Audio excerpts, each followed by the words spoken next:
Монгол Улсын ерөнхийлөгчийн ивэлдор төрийн ордон зохион байгуулж буй Монгол судлал, уламжлал ба орчин үеийн сэдвт Монгол эрдэмтний 13 дугаар их хуралд 30 орны 500 даалгаруу Монгол эрдэмтэн судлаач оролцож байна. Ерөнхийлөгч хүрэлцэх их хурлын нээлттэд оролцож, Монгол улс монголчуудын усаа гарал, төв хэл, соёл, аж амьдралыг шинжлэх ухааны онол арга зүйгээр судлан шинжилж, үнэн бодит мэдлэг мэдээллийг дэлхийд дахин түгээн Монгол хэмээх нэрийг ертөнцийн чихнээ дуурсгаж монголчуудыг гадаад ертөнцтэй холбох эрдмийн элч болж байгаа монголч эрдэмтэн судлаачдад төр ард түмний нэрийн өмнөөс талархал илэрхийллээ. Монгол судлалын чиглэлээр идэвхтэй ажиллаж байгаа дотоод гадаадын 4000 орчим эрдэмтэн судлаач бол Монгол төр Монголын ард түмний гүн хүндэтгэлийг хүлээсэн эрхмүүд гэдгийг онцлон тэмдэглэсэн юм а. Тэрээр цаашид Монгол судлал судалгааны байгууллагыг хөгжүүлэх болон эрдэмтэн судлаачдын альва бүтээлч санал, санаачлага, зөвлөмжийг хэрэгжүүлэхэд анхаарч бүх талаар дэмжихээ илэрхийллээ.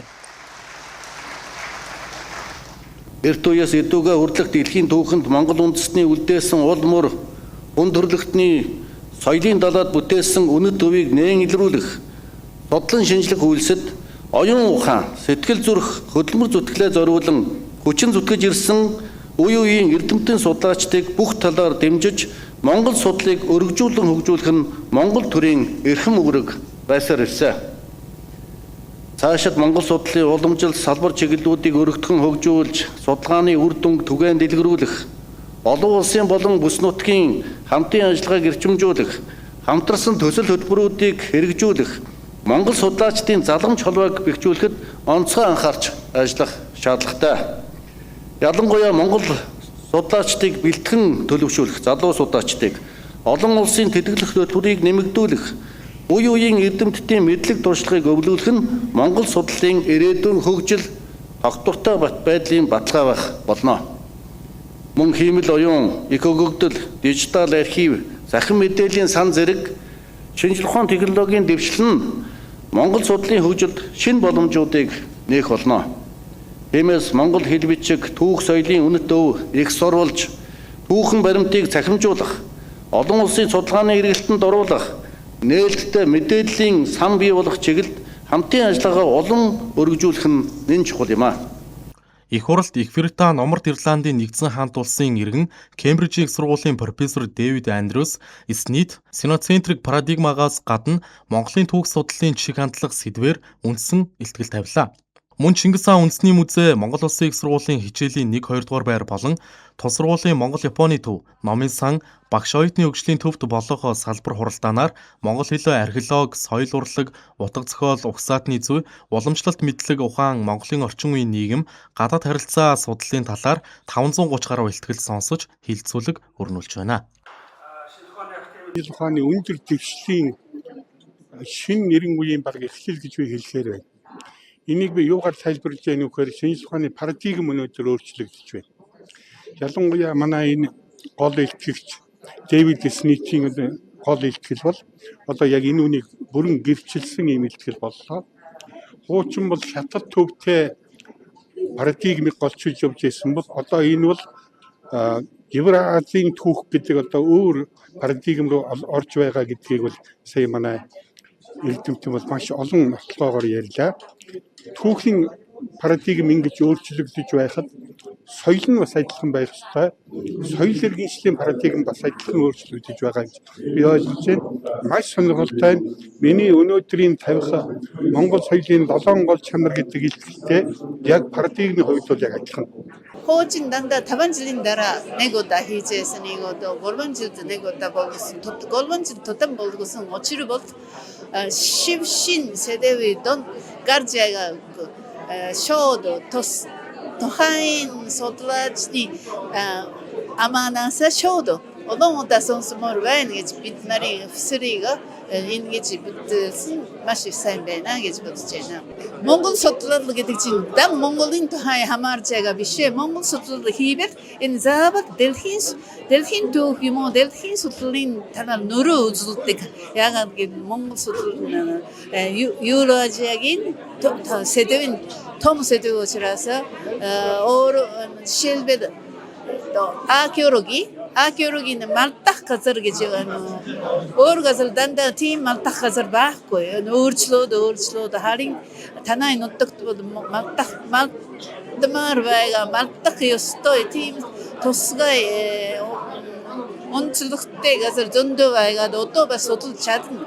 Тэрийг судлбал одоо дэлхийн түүхэн бас өөрчлөх нөлөө гаргана. Монголчуудын Монгол орны Монгол улсын өнөөгийн нийгэм улс төр хууль эрх зүйн эдийн засаг монголчуудын ахуй сэтгэлгээний онцлог энэ амьдралын хэв хөвшил гарч байгаа өөрчлөлт яг өнөөдөр ямар байгаа юм бэ гэдгийг цаг үед нь тодруулан судалж байгаа ийм нэг өрөв онцлогтой үе гарч ирж байна. Энэ бол одоо Монгол судлалын цар хүрээ уламжлалт байдлаасаа бол их хэлж байгаа. За мөн судалгчдын тоо ч гэсэн нэмэгдэж байгаа. Мөн одоо Монголын сонирхон судлагч орнуудын тоо ч гэсэн цар хүрээн өргөжж байгааг харуулсан ийм үйл ажиллагаа гэж хэлж болно. Монголын гадаад ертөнцид таниулъя гэвэл хоёр шугам байна. За нэг нь бол интертайнмент чөлөөт байдлаар ирээд одоо бидний жаахан сонин хачин байдаг зүйлийг харуулдаг тийм ээ. Нөгөөх нь бол энэ шинжлэх ухааны зам буюу Монголын сонирхон судалж байгаа гадаад ертөнцийн судлаачдаар дамжуулж гадаад ертөнцид өөрсдөө таниулах асуудал. За би бол одоо хуучин бичгийн зохиолыг судалдаг хүн. Саяхан би одоо цагаан цэцний эрдэнийн товчийг бол орсоор орчуулаад тайлбар хийгээд манай аавын сан хөмрөгөөс нэг судар бичгийг хэвлж авчирсан байгаа. Тэгээ би одоо ингээд нэг хараад байхад нэг тийм шинэ хандлага гарч байна. Бичгийн зохиолыг судлах жоохон дургүй байгаа мó. Тэр чиглэл бол жоохон суларч байна. Одоо хуучин хамгийн хүчтэй чиглэл бол тэр байсан. Одоо манай аав Эренчонгоч гэх юм уу гадаадын одоо хайсыг зэрэг олон эрдэм тэр талаараа маш их хүчтэй маш их алдартай эрдэмтэд байсан. Олон эрдэмтэд уулзаад хэн юу хийж байна, хинтэй хамтарч болох уу, юу шин санаа юу байна гэд танилцах маш чухал. Хоёрдугаарт бол Монголын өвийг хамгаалъя гэдэг нь бас тийм одоо бол их чухал үүрэг байгаа бид нар. Монголчуудын бүр эртнээс уламжилж ирсэн энэ байгальтайгаа ингэж нийцэж амьдарч байгаа энэ байдал бол олон улсад олон улсын судлалт ер нь бол маш чухал байгаа юм шиг байна л да. Яг гэвэл энэ дэлхийн байгалийн байдал одоо сүүлийн үед хэцүү байгаа болохоор энэ одоо байгаль оршин тогтнохын төлөө энэ гадаад улсууд монголчуудаас их юм сурах энэ монгол соёлоос их юм сурах хэрэгтэй л гэж бодож байна. Монголын соёл бас маш их баялаг соёл байна.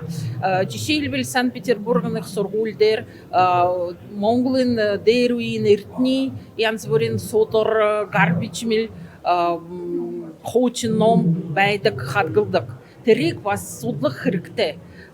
Тэгээд бид тэнхим дээр хуучин бичиг, уйгурчин бичиг заадаг.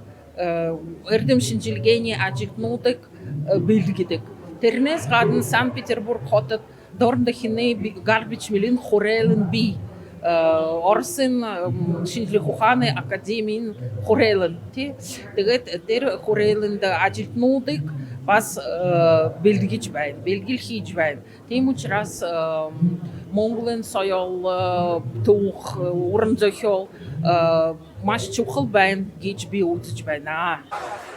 Энэ сарын 10-наас 13-ны өдрүүдэд болох Монголч эрдэмтний 13 дугаар их хурлыг олон улсын Монгол судлалын холбоо, ерөнхийлөгчийн хамгийн газар, эдийн засаг хөгжлийн яам, гадаад харилцааны яам, соёл спорт, аялал жуулчлал, залуучдын яам, боловсролын яам, архив ерхий газар, шинжлэх ухааны академи, Чингис хаан үндэсний музей, Монгол улсын их сургууль, Монгол улсын боловсролын их сургууль, соёл урлагийн их сургууль хамтран зохион байгуулж байна.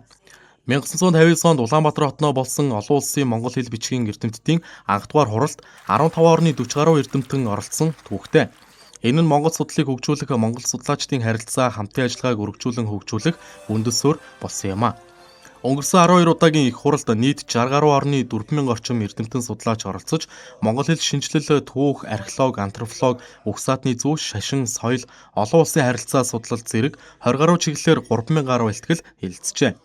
Энэ удаагийн монголч эрдэмтний их хуралд оролцогчдын хамгийн залуу нь 25, хамгийн ахмад нь 92 настай байна. Чухал үйл явдал юм а.